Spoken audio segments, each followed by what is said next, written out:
கிறிஸ்து இயேசுவுக்குள் மிகவும் பிரியமான பரிசுத்த சகோதர சகோதரிகளே, ஆண்டவருடைய மகா பெரிய கிருபையினால், அவருடைய பாதுகாப்பினால், அவருடைய வழி நடத்துதலினால், அவருடைய ஆசீர்வாதங்களால் நாம் இந்த 2025வது ஆண்டை கடந்து ஒரு புதிய ஆண்டின் உட்பிரவேசிக்கிற கிருபையை பெற்றிருக்கிறோம்.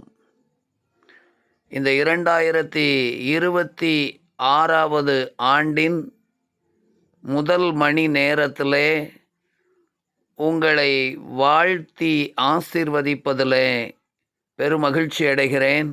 பிதா, குமாரன், பரிசுத்தாவியாகிய திரியேக தேவனுடைய ஆசீர்வாதமும் சமாதானமும் சுகவாழ்வும் நன்மை கிருபை நிறைந்த நாட்களும் மாதங்களும் உங்களுக்கு உண்டாயிருப்பதாக. இந்த புதிய ஆண்டை தேவன் ஆசீர்வதித்து நமக்கு கொடுத்திருக்கிற வார்த்தை உன்னத பாட்டு 4வது அதிகாரம் 12வது வசனம்.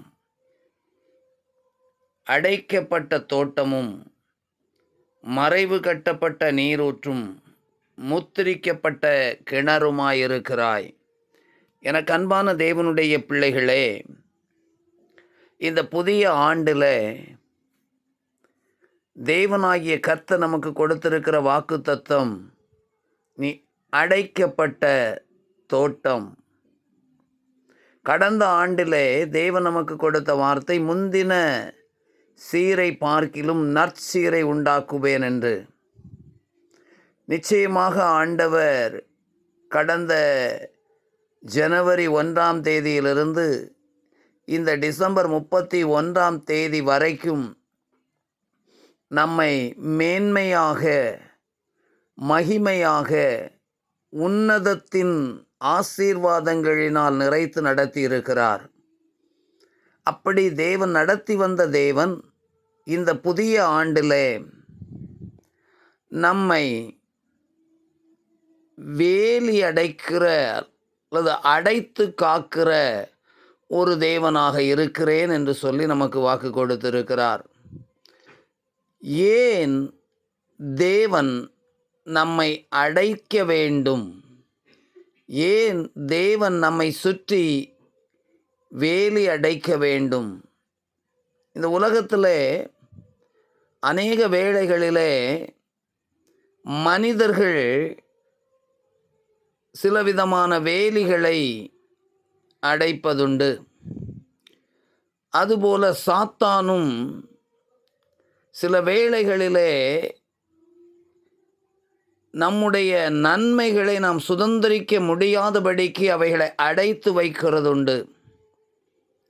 ஆனால் தேவன் ஏன் அடைக்கிறார் என்றால், அதற்கான காரணத்தை நாம் தெரிந்து கொள்ளுவோம் என்றால், இந்த புதிய ஆண்டு நமக்கு மிக்க மகிழ்ச்சியை, சந்தோஷத்தை, சமாதானத்தை தரும் என்று நம்புகிறேன்.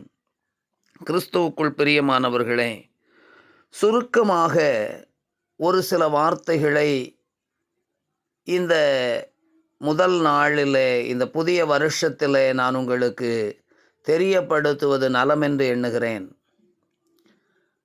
ஏன் தேவன் நம்மை அடைத்து ஒரு தோட்டமாக வைக்க விரும்புகிறார் என்றால், ஏசாயா 5வது அதிகாரத்தினுடைய முதல் 3-4 வசனங்களை நாம் வாசிப்போம் என்றால், அங்கே தேவன் சொல்லுகின்றார், எனக்கு மகா மேன்மையான உயர்ந்த மேட்டின் மேலே ஒரு திராட்சை தோட்டம் உண்டு என்று ஆண்டவர் சொல்லுகின்றார். ஏன் ஆண்டவர் வேலி அடைக்கிறார் என்றால், நாம் அவருடைய மகிமையை, அவருடைய மகிமைக்கென்று நாம் வளர்க்கப்படுவதற்கு, நாம் உருவாக்கப்படுவதற்கு, நாம் உயர்த்தி வைக்கப்படுகிறதற்கு தேவன் நம்மை வேலி அடைக்கிறார் என்பதை நினைத்து பார்க்கும்போது அது நமக்கு மிக்க மிக்க மகிழ்ச்சியை தருகின்றது. எனக்கு அன்பான தேவனுடைய பிள்ளைகளே, ஒருவேளை இந்த நாள் வரைக்கும் நீங்கள் தாழ்த்தப்பட்டவர்களாக, எண்ணப்படாதவர்களாக, எந்தவிதமான உயர்வையும் காண முடியாதவர்களாக திகைத்து கொண்டிருக்கிறீர்களா? நிச்சயமாகவே கர்த்தர் உங்களை உயர்ந்த இடத்திலே, உன்னதமான இடத்திலே, மகா மேன்மையான இடத்திலே உங்களை ஏறி இருக்கும்படி செய்ய அவர் வல்லவராக இருக்கிறார். அதற்காக உங்களை வேலையடைக்கிறார். இரண்டாவதாக, ஏசாயா 27வது அதிகாரம் 2வது வசனத்தில் அங்கே ஆண்டவர் ரொம்ப தெளிவாய் சொல்லுகின்றார். நல்ல திராட்சரசம் கொடுக்கின்ற தோட்டம் இருக்கும் என்று. ஏன் ஆண்டவர் உங்களையும் என்னையும் வேலையடைக்கிறார் என்றால், நீங்களும் நானும் தேவனுக்கு நல்ல ரசத்தை, மதுரமான ரசத்தை, இந்த கடைசி காலத்தில் முந்தின ரசத்தின் மகிமையை விட, முந்தின ரசத்தின் மேன்மையை விட, முந்தின ரசத்தின் ருசியை விட இரட்டிப்பான ருசியும் மதுரமும் மகிமையுமான ரசத்தை கொடுக்கிற திராட்சை தோட்டமாக நீங்களும் நானும் ஆண்டவருக்காக இருக்க வேண்டும் என்பதற்காக. எனக்கு அன்பான தேவனுடைய பிள்ளைகளே, உங்களுடைய ரசம், உங்களுடைய மதுரம், உங்களுடைய இனிமை கெட்டு போகாதபடிக்கு தேவன் உங்களை காக்கும்படி வேலி அடைக்கின்றார். மூன்றாவதாக, ஆண்டவர் ஏன் வேலி அடைக்கின்றார் என்றால், நாம் அவருடைய தோட்டத்தில் நாட்டப்பட்டவர்களாக, ஆழமாக வேர் விடுகிறவர்களாக, வளர்ந்து கனி கொடுக்கிறவர்களாக இருக்க வேண்டும் என்று ஆண்டவர் விரும்புகிறார். யாக்கோபு கீழே வேர் பற்றி மேலே கனி கொடுப்பான் என்று எழுதியிருக்கிறது போல, ஆண்டவருடைய அன்பில், ஆண்டவரோடு உள்ள உறவில், ஆண்டவராகிய இயேசு கிறிஸ்துவோடு கூட நடக்கிற ஒரு அனுபவத்தில் நாம் வேரூன்றுவதற்கு நம்மை அவர் வேலி அடைக்கின்றார். எனக்கு அன்பான தேவனுடைய பிள்ளைகளை, யோபுவை கர்த்தர் வேலி அடைத்திருந்தார் என்று நாம் அறிந்திருக்கிறோம்.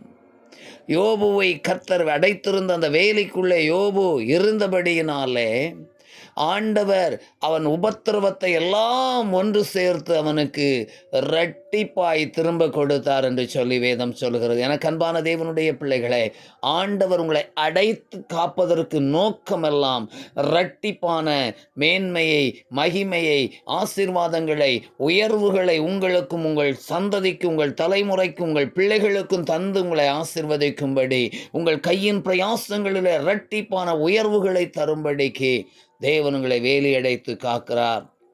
அன்புக்குரியவர்களே, ஆண்டவருடைய வேலிக்குள்ளாக, ஆண்டவருடைய பாதுகாப்பின் நிழலுக்குள்ளாக, உன்னதமானவரின் மறைவில் இருக்கிறவன் சர்வவல்லுடைய நிழலில் தங்குவார் என்று சொன்னது போல, உன்னதமானவருடைய மறைவில் இருக்கும்படி, சர்வ வல்லவுடைய நிழலிலே நீங்கள் இருக்கும்படிக்கு அவர் உங்களை அடைக்கிறார். ஹல்லேலூயா. ரபகனதரிலபக நுதுரியா ஓரி அங்கல ரிகதுடு ரிபா ஷதரகதுனியாலபா. இந்த புதிய வருஷத்தில் ஆண்டவர் உங்களை உயர்த்தி வைப்பதற்காக உங்களை வேலி அடைக்கிறார்.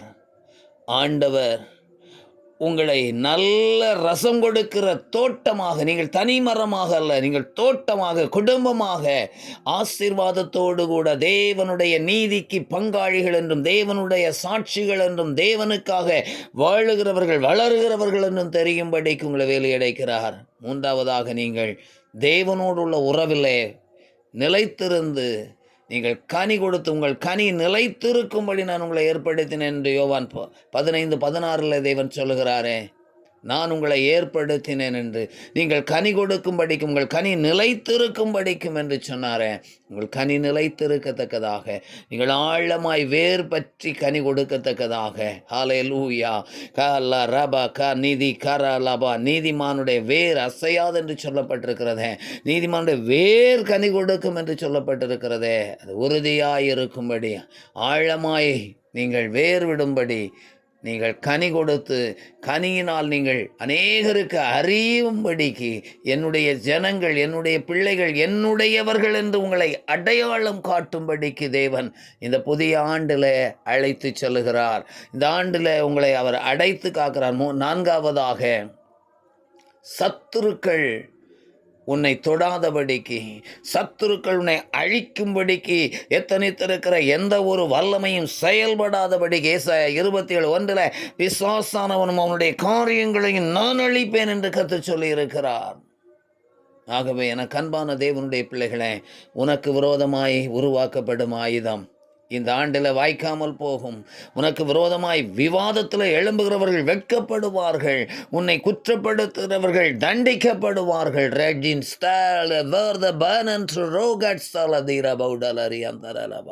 கர்த்தர் உனக்கு முன்பாக போகிறவராக இருப்பார்.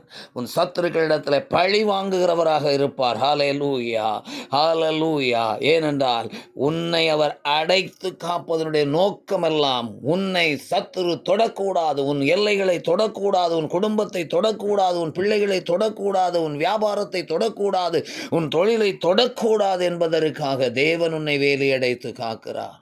பகலிலே வெயிலாகிலும் இரவிலே நிலவாகிலும் அதை சேதப்படுத்துவதில்லை. ஹல்லேலூயா. உன்னை சேதப்படுத்துவதில்லை.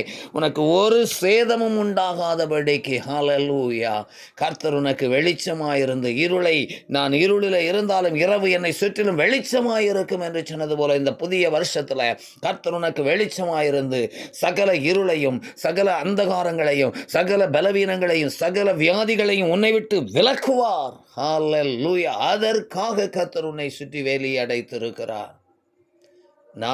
ஐந்தாவதாக உன்னை ஆசீர்வாதமாய் வைக்கும்படி கர்த்தர் உன்னை சுற்றி வேலி அடைக்கிறார். ஹல்லேலூயா. உன்னை ஆசீர்வாதமாய் நீ இருக்கும்படி. ஹல்லேலூயா.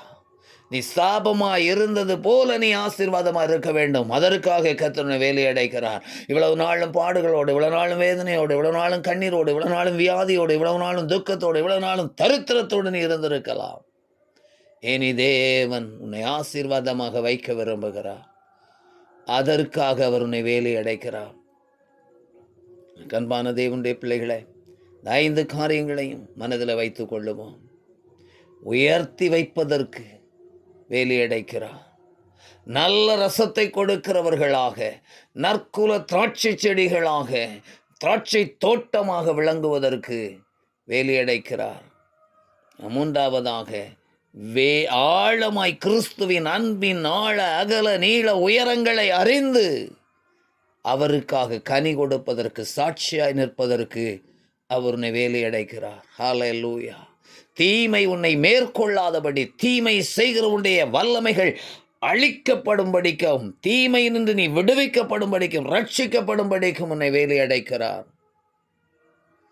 5ஆவதாக that shall the dine over the cancer alaidur vishantara laboudara diankala rabausalaba அவருடைய ஆசீர்வாதங்களை பெற்றவர்கள் என்று அடையாளம் காணப்படும்படிக்கு. ஹல்லேலூயா. அவரால் ஆசீர்வதிக்கப்பட்டவர்கள், அவரோடு கூட இருக்கிறவர்கள் என்று உலகம் காணும்படி மேன்மையான மகிமையான காரியங்களை அநேகருக்கு முன்பாய் அடையாளப்படுத்தும்படிக்கு, உன்னை ஆசீர்வதிக்கும்படிக்கு உன்னை சுற்றிலும், என்னை சுற்றிலும் கர்த்தர் வேலி அடைக்கிறார். மகனே, மகளே, சகோதரனே, சகோதரியே, தகப்பனே, தாயே, இந்த வார்த்தைகளை கேட்கிற ஒவ்வொருவரையும் கர்த்தர் வேலி அடைத்து காக்கிறார். அடுத்த மாதத்தில் தொடர்ந்துள்ள செய்திகளை நான் உங்களோடு கூட பகிர்ந்து கொள்வேன் என்று எண்ணுகிறேன். தேவன் அதற்குரிய கிருபைகளை தருவாராக. இந்த முதல் நாளில், புதிய வருஷத்தில் இந்த 5 காரியங்களின் மூலமாக நீ மேன்மைப்படுத்தப்படுவதற்காக உன்னை சுற்றிலும் கர்த்தர் அடைத்து காக்கிறார். அடைக்கப்பட்ட தோட்டம் நீ, மறைவு கட்டப்பட்ட நீரூற்று நீ.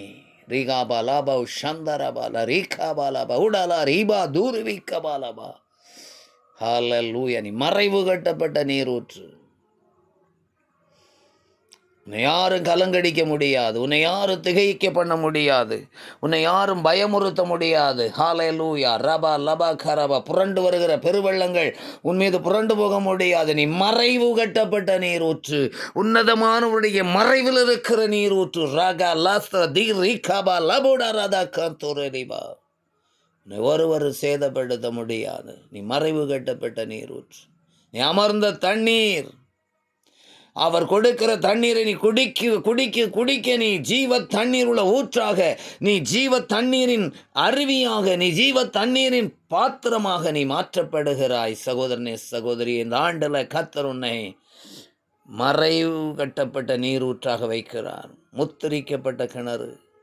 அதில் எல்லாரும் தண்ணி கோர முடியாது, எல்லாரும் ஆசீர்வாதத்தை எடுக்க முடியாது, எல்லாரும் உனக்குடைய நன்மையில வேற ஒருத்தரும் கை வைக்க முடியாது. ஆபிரகாமினுடைய ஆசீர்வாதத்தை அவன் சகோதரனுடைய மகனுக்கு கொடுக்கல. அது தேவனுடைய சித்தம் அல்ல. ஓ ஆசீர்வாதத்தை நீ அனுபவிக்கணும். அது வரைக்கும் அவர் உன்னை முத்திரை போட்ட கிணறாக வைத்திருக்கிறார். உன் கிணற்றில் உள்ள தண்ணீரையும் உன் துறவின் ஊற்றையும் ஊறுகிற ஜலத்தை நீ பானம் பண்ண என்று நீதிமொழிகளில் சொல்லப்பட்டிருக்கிறது.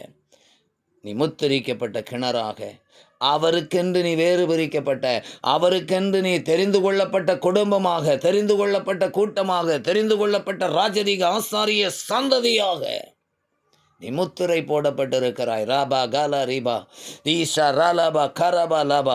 தெருவில் போகிறவெல்லாம் வந்து உன் மேலே ஆளுகை செய்ய முடியாது, உன் மேலே அதிகாரம் செலுத்த முடியாது. நீ தேவனால் முத்திரை போடப்பட்டிருக்கிறாய். உன்னை முத்திரை மோதிரமாக வைப்பேன் என்று சொன்னவர் ஹல்லேலூயா முத்திரித்திருக்கிறார். உன்னை முன்குறித்திருக்கிறார், உன்னை தெரிந்தெடுத்திருக்கிறார்.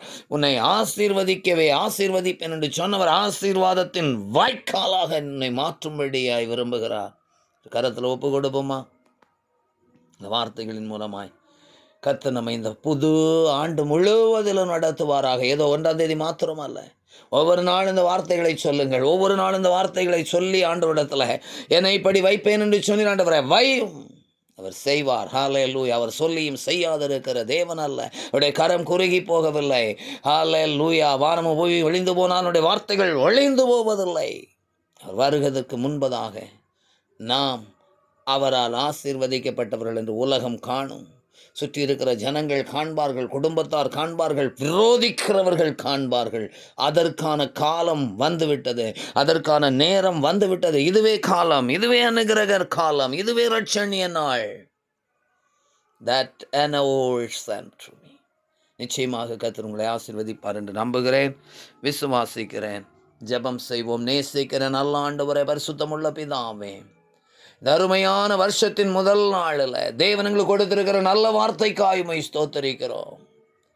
நாங்கள் அடைக்கப்பட்ட தோட்டமாய், மறைவு கட்டப்பட்ட நீரூற்றாய், முத்திரிக்கப்பட்ட கிணறாக இந்த ஆண்டில் காணப்படும்படி தேவன் எங்களை தீர்மானம் பண்ணி, திட்டம் பண்ணி, தெரிந்தெடுத்து வேறு பிரித்து வைத்திருக்கிறதற்காய் ஸ்தோத்திரம்.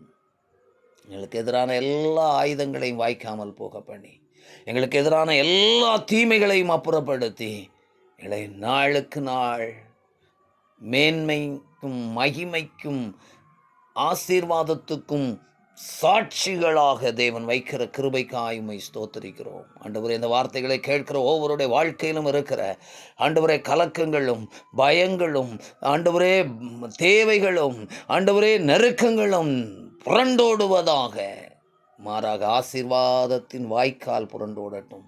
நல்ல திராட்சரசம் உள்ள ஆண்டவரே மதுரம் புரண்டோடட்டும், மேன்மை புரண்டோடட்டும், சகாதராபா சமாதானம் புரண்டோடட்டும். ஆண்டவரே, சத்துரு வெட்கப்பட்டு போவானாக, சத்துருவின் கிரியைகள் இன்றோடு அழிந்து போவதாக.